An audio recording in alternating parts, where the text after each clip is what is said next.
Salut à tous et bienvenue dans cette nouvelle vidéo. Et oui, nouvelle vidéo React paranormal. On va réagir à des vidéos paranormales et creepy. Avant de commencer les réactions, j'ai envie de vous dire un truc. J'ai envie de tester du paranormal. J'ai envie de tester une enquête paranormale. Ça, c'est plus français. J'ai en train de voir en fait le matériel qu'il faut pour faire des enquêtes paranormales. Le matériel qu'on voit dans les enquêtes. Voilà, ça coûte très cher. Je sais pas si je vais faire une cagnotte ou pas. À vous de me le dire dans les commentaires si vous êtes chaud de participer sur une cagnotte pour que je puisse acheter le minimum, le strict minimum, c'est-à-dire une Spirit Box et une K2, c'est le strict minimum parce que ça coûte très cher.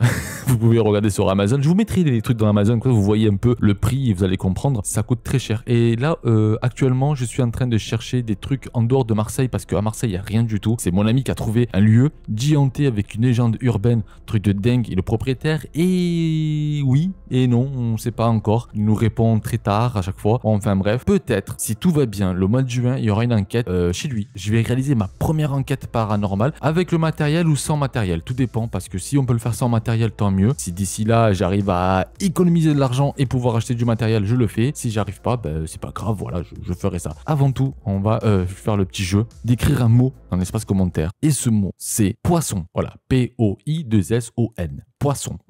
C'est avec deux S? Oui, parce qu'un seul S ça fait poison. Oui, c'est avec deux S. Enfin bref, je vous envoie l'intro.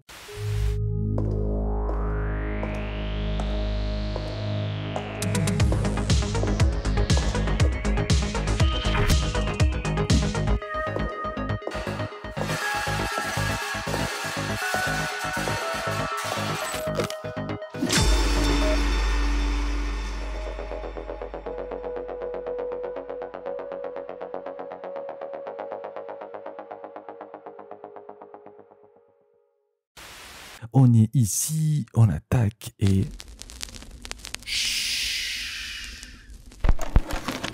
À Indianapolis vivent Tricia et Christina, deux sœurs qui se démènent depuis un an pour retrouver leur père, Roger Fred Farmer, porté disparu en décembre 2019. Apprécié de tout le monde, Fred était vu comme un bon vivant, ayant la main sur le cœur. En novembre 2019, il entreprend un voyage de chasse à Versailles sans prévenir son entourage. Au bout de quelques jours sans nouvelles de sa part, ses deux filles essayent de le joindre en l'appelant, mais le père ne répond pas. Elles tentent alors d'envoyer des textos et finissent par recevoir une réponse. Cependant, quelque chose ne tourne pas rond. En effet, les messages du père semblent différents que d'habitude. Il y a de la ponctuation, des smileys et aucune faute d'orthographe, là où d'ordinaire, Fred ne s'en souciait pas. Et également, les données du téléphone vont révéler plus tard que le père n'a en réalité jamais quitté la ville. Les deux sœurs finiront par ne plus recevoir de messages de leur père et le 27 décembre 2019, Fred sera finalement porté disparu. Les regards vont alors rapidement se tourner vers Jérémy, le troisième enfant de Fred, qui était connu pour avoir des relations tumultueuses avec son père et des problèmes financiers. Les soupçons autour du fils vont notamment être renforcés après qu'il ait été vu en train d'acheter des lingettes, du détergent, des gants en latex, une poubelle ou encore des toiles de protection en plastique, quelques jours seulement après la disparition de Fred. Paranormal Nightmare est un groupe d'enquêteurs qui a décidé de prendre part à cette affaire et d'aider les deux sœurs à retrouver leur père. Équipés d'une Spirit Box, les investigateurs vont tenter d'obtenir des indices sur la possible localisation du corps de Fred pour un dénouement qui va se révéler particulièrement saisissant. And somebody tell me if Roger Fred Farmer is dead or alive. Can you tell me who killed Roger? I'm just thinking, if he's gonna put him in the backyard, he's not gonna drag him 6 miles back. He's gonna do it somewhere. Right. What do we need to look for?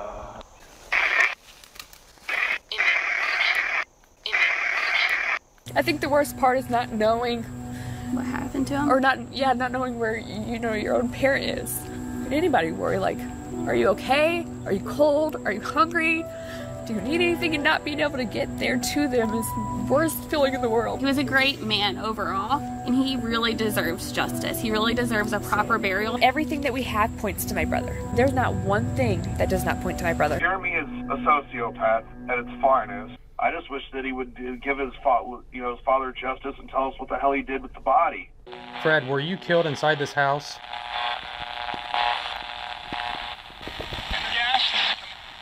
What do we need to look for? See, there's no cabins or anything out there that you know of, you've seen. Roger Farmer from Indianapolis, Indiana, Can you hear us, yes or no? Roger, who hurt you? Roger, how did you die? Au cours des différentes tentatives de communication, plusieurs mots peuvent être entendus à travers la Spirit Box. Des mots qui semblent a priori faire sens avec les différentes questions posées, mais qui ne permettent pas pour autant de faire avancer les recherches. Les enquêteurs finiront par retourner chez eux, sans savoir encore que les réponses qu'ils ont obtenues vont se révéler d'une exactitude troublante. En effet, quelques mois plus tard, un employé d'une entreprise de location d'espace de stockage appellera la police après avoir senti une odeur de décomposition provenant d'une de leurs cabines bleues. Les agents découvriront à l'intérieur un corps qui sera identifié comme étant celui de Fred, et l'autopsie révélera que la mort a été causée par une blessure par balle au niveau de la tête. On apprendra également que cette cabine de stockage avait été louée par Jérémy depuis novembre 2019, quelques jours après la disparition du père. Son procès est prévu dans les prochaines semaines. Quand bien même il s'agirait d'une simple coïncidence, il est difficile de ne pas être troublé par les réponses de la Spirit Box, se révélant particulièrement proches de la vérité. Et si rien ne rendra aux deux sœurs leur père, elles auront désormais un endroit où se recueillir, et peut-être l'espoir d'aller enfin de l'avant. Mais je comprends mieux en fait. Mais c'est vraiment... Là, l'histoire elle est vraiment intrigante parce que depuis tout le début, la Spirit Box ne se trompait pas. Parce qu'elle avait dit une cabine bleue. En fait, si tu ne connais pas, en fait, tu te poses la question, mais qu'est-ce qu'il raconte? Il dit cabine bleue, peut-être que la Spirit Box a un problème. En plus, quand il dit comment tu as été tué, il dit mon pistolet. Genre, peut-être c'est son pistolet que son fils a pris et qu'il lui a tiré dessus. Tout se coordonne, en fait, dans l'histoire. C'est fou. En fait, en Amérique, c'est vrai, il y a un truc que je sais maintenant que depuis que je regarde les trucs paranormaux, les Américains adorent le paranormal. Les Américains, ils ont même des brigades paranormales. C'est vraiment vrai. Il y a des procès paranormaux. J'ai vu ça, j'ai fait ok. En fait, les Américains, ils ont une approche avec l'au-delà beaucoup plus développée que chez nous en France. Alors, est-ce que c'est à cause de l'athéisme? Parce qu'en France, on dit dans un pays laïque que les Américains, on sait très bien que c'est un pays catholique. Enfin bref, on sait que dans les autres pays, ils sont beaucoup dans la religion. Enfin bref, bah, c'est lié à ce meurtre en fait. Incroyable. C'est à la fois creepy et à la fois paranormal, mais en plus, on utilise le paranormal pour trouver quelque chose. Et c'est ça qui est dingue. C'est incroyable. On passe à la suite.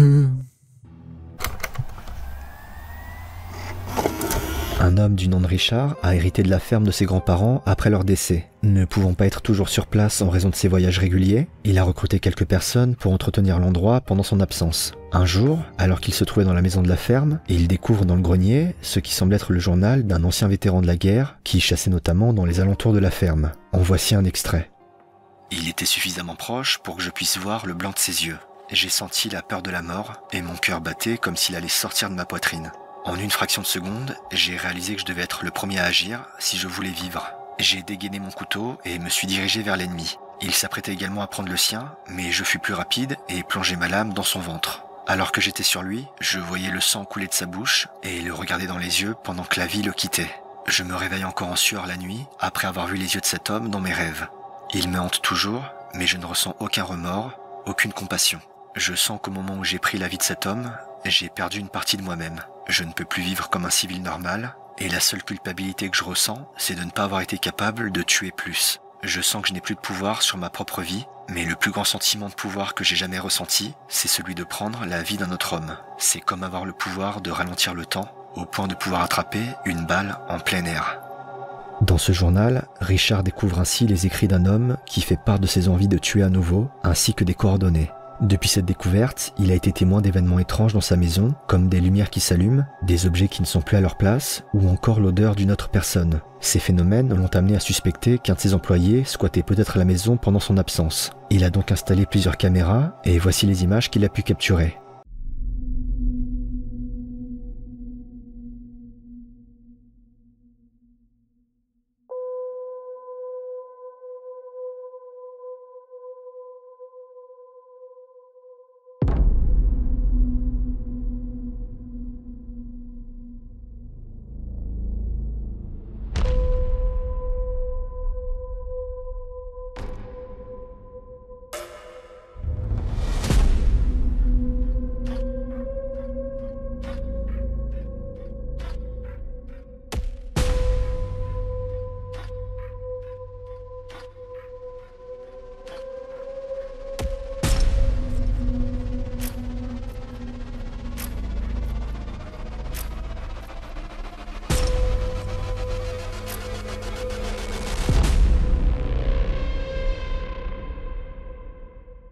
Après avoir eu connaissance de cette histoire, un duo d'enquêteurs nommé Paranormise a décidé de se rendre dans ce lieu durant 2 nuits pour comprendre ce qu'il s'y passe. Après avoir installé un tapis de piano et une poupée à détection de mouvement, les 2 hommes commencent leur investigation qui va leur réserver de nombreuses surprises.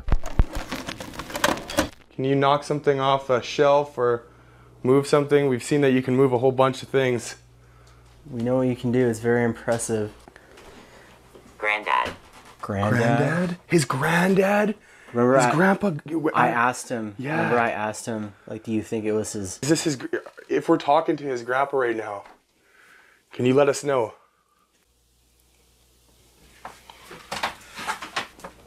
Isn't it kind of strange that? Whoa. Isn't it kind of strange that? Whoa.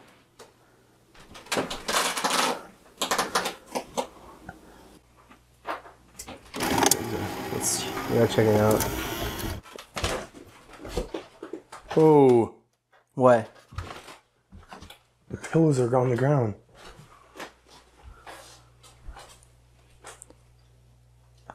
Reason. Reason? Reason? Did you have? What reason did you have? No way. Oh, holy shit.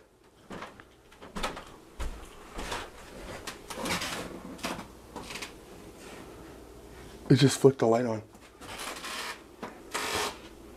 I don't even know what to say.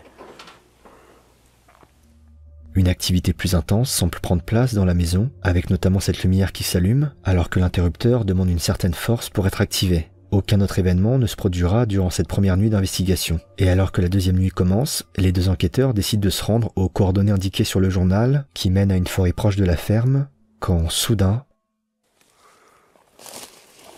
Watch out, there's big rocks right here. Oh my god! Oh, fuck!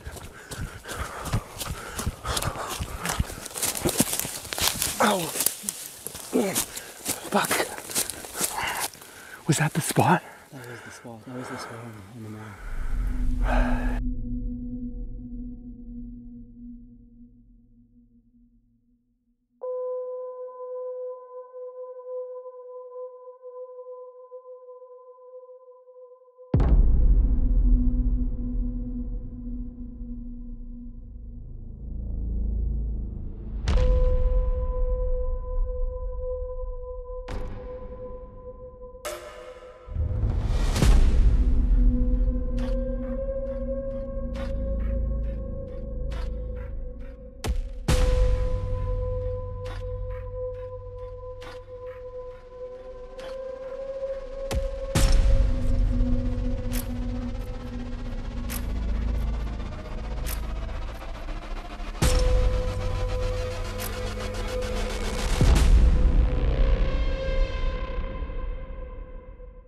Le duo d'enquêteurs apprend ainsi que Richard était bien à la maison en février, mois durant lequel certains des événements ont été capturés et où il disait pourtant avoir été en déplacement. Cette incohérence va pousser les 2 hommes à contacter Richard et la conversation qu'ils vont avoir ne va pas les rassurer.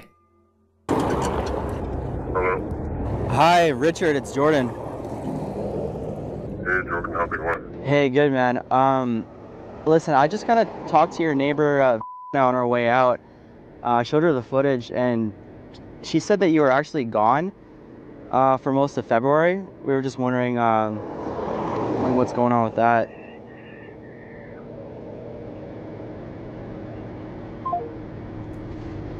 You just hung up. Really? Call him back. You just, okay, I'm calling her right back.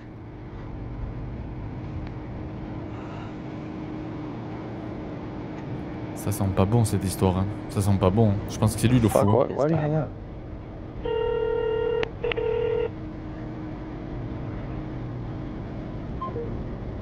Did he hang up again? He just hung up again. Do it one more time. One more time.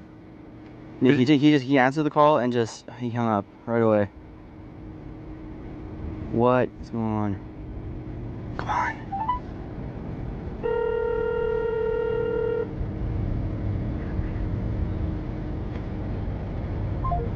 Yeah, I did it again. Really? Yeah.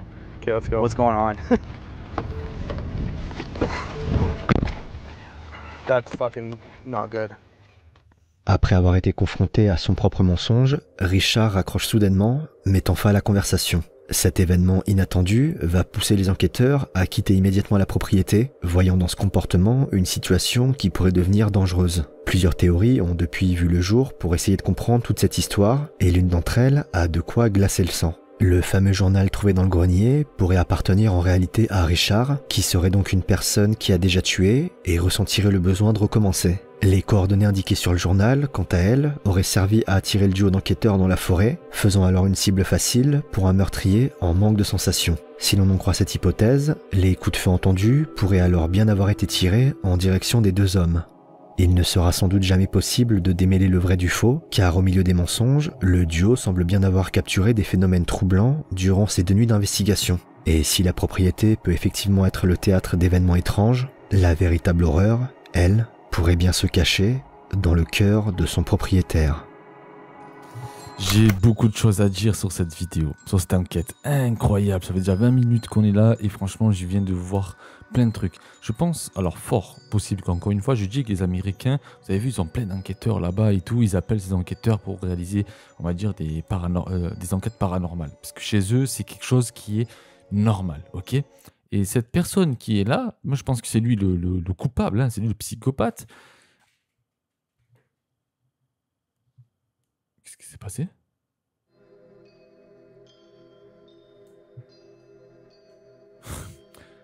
Wow! Ah ouais, c'est ma lumière. En plein direct. Je sais pas ce qui s'est passé. Le truc, il a... Putain, bon, pardon. Comme je disais, peut-être que le gars, il était un peu... voilà, il avait envie de... Le journal, en fait, c'était un message de dire j'ai envie de tuer encore plus. Peut-être ce gars, il a déjà tué quelqu'un, il a envie de tuer encore plus. Et en fait, je pense qu'il est un peu possédé, tu vois. Je pense que les deux enquêteurs sont bien fait de fuir. On va faire une autre vidéo. Allez, on va faire une autre vidéo. CJ et Sonny sont 2 explorateurs qui visitent des endroits abandonnés et parfois hantés. Un jour, ils explorent une ancienne ferme dont CJ a fait l'acquisition après l'avoir rachetée à son ancien propriétaire en raison de son histoire particulièrement glauque. Dans les années 60, plusieurs personnes qui travaillaient dans cette ferme ont soudainement disparu et n'ont plus donné signe de vie. Le corps démembré d'un des travailleurs a été retrouvé dans un silo et certaines parties manquantes du corps ont vraisemblablement été mélangées à la nourriture donnée aux bovins et aux volailles. Alors que CJ et Sonny commencent à explorer la ferme, les événements qu'ils vont capturer vont vite leur rappeler l'historique lugubre du lieu. This time we are back to the farm that CJ has purchased. See, there he is, right over my shoulder. Buddy. Holy shit. Is that thing swinging? Yeah, but out here there's like a little bit of a breeze. I was just looking at that myself. Oh!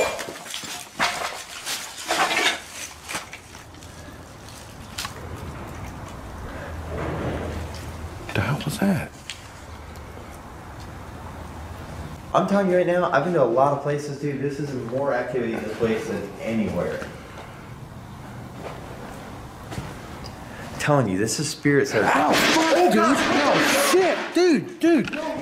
Fuck! What are you doing, dude? Something's fucking burning, dude. What? Something's fucking burning me.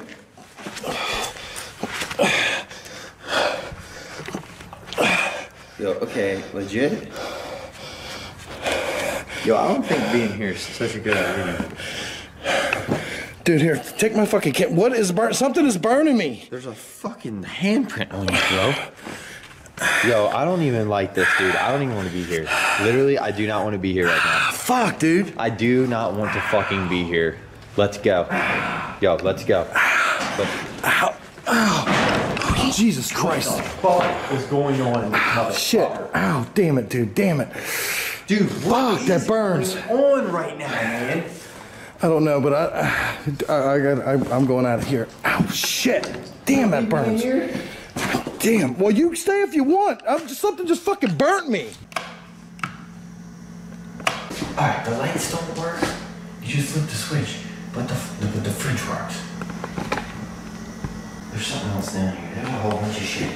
There's hair ties, there's pencils, there's pens, a quarter. Pick it up. You can take that. Oh yeah, it will. You can save that quarter. Oh, there's a knife. Huh? There's a knife.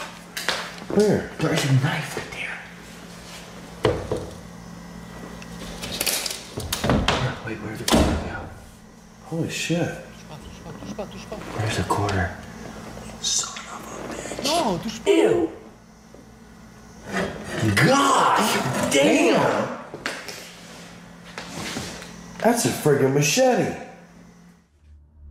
Au cours de leur visite dans cette maison abandonnée, les deux hommes finissent par faire une découverte étonnante. Une sorte de machette rouillée, partiellement cachée dans un conduit. Si cette trouvaille sort de l'ordinaire, les deux explorateurs ne sont pas encore au bout de leur surprise. Ça fait 6 ans que... J'ai un truc à dire en fait, c'est par rapport au couteau. Dans toute logique, si le couteau il est là, s'il n'est pas à toi, s'il a servi pour tuer quelqu'un, tu le prends pas le couteau. Parce que tu vas te laisser des empreintes. Voilà, si tu appelles la police pour dire il y a un couteau là, il y a nanana, enfin bref, s'il prend les empreintes, il y a tes doigts, frérot. C'est impossible que tu prennes les couteaux. Ça m'a un peu titillé pour voir si c'est vrai ou si c'est fake. Parce que tu prends pas une arme comme ça. Surtout si tu le connais pas l'arme, tu le prends pas. It's a small but cute little house. Look, dude, here's the attic. Huh? Here's the attic. Oh no. Huh? What? See how many spider webs are on that thing? They're killing themselves. Shh. What is it?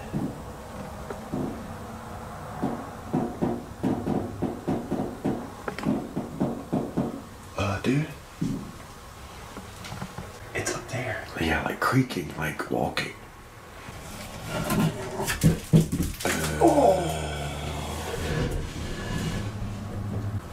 Holy shit. What is it? I'm not bullshitting you. There is a mattress up here. A mattress?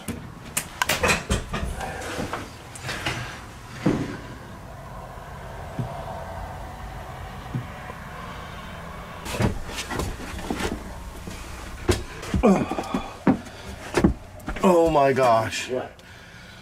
Dude, look at the bees and shit, the dead bees. Oh gosh. That's snake skin! Yeah. No! No! What the f is this thing? Oh gosh, damn! What? Dude, that's like the Grim Reaper. Alright, I'm gonna look through this box real quick and then we're getting the f out of here. Dude! What? No! That's the Honeycut Farm address, dude. Notice of cancellation. Dude, this is crazy. Literally, dude, this is This nuts. is the friggin' house. This is the house, dude. How in the hell did we just find this? Yeah, dude, I don't pay an electric bill, so... Alright, there is a possibility this could be the Honeycut house. I could have just been touching a damn murder weapon. I touched both of them. Absolutely. Les deux explorateurs trouvent une faux et un document attestant du fait que cette maison serait la propriété d'Honeycutt et donc la propriété de CG. Si ce dernier s'étonne qu'il y a encore du courant dans la maison, il apprendra par la suite qu'il paye bien une facture d'électricité, ce qui rend la chose tout à fait normale. Mais aussi surprenante puissent être ces découvertes, les deux hommes ignorent qu'ils sont sur le point d'en faire une encore plus impressionnante et inquiétante.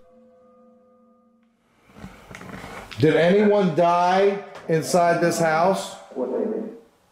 One did. Gun. Can you confirm there's a murder weapon of some sort in this house?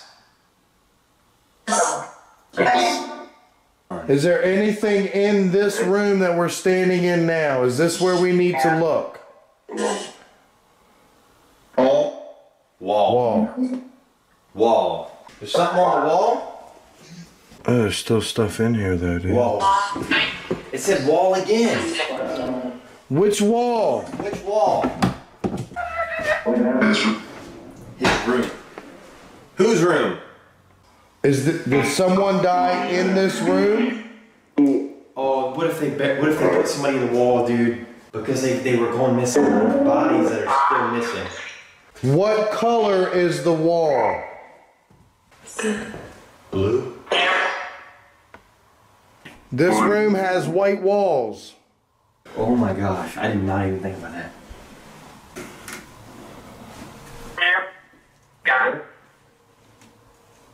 What is it? cut out in the wall. And then there's, oh shit, wall. It said wall.